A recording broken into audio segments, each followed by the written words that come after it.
Директор на училиште барал од вработените да следат митинзи на политичка партија. Им се заканували на договорците на дело дека ако не се појават на митинг, нивните договори нема да бидат продолжени.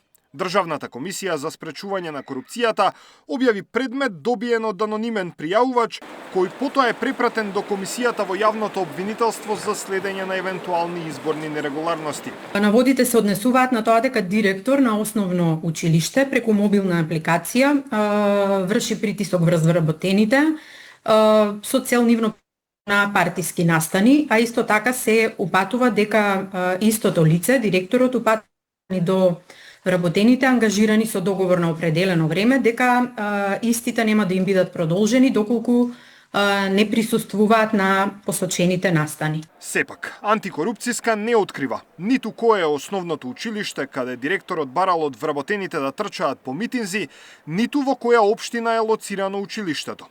Одговарајќи на прашање на Сител, кажаа дека ќе мора прво да се консултираат со јавното обвинителство, дали доколку ги откријат овие детали ќе влијаат на истрагата. Па доколку комисијата даде зелено светло, тогаш одговор ќе испрателе писмено. Го прашавме јавното обвинителство за кое училиште и за која општина станува збор, но до подготовка на прилогот оттаму не добивме одговор. Даниел Василев, Сител телевизија.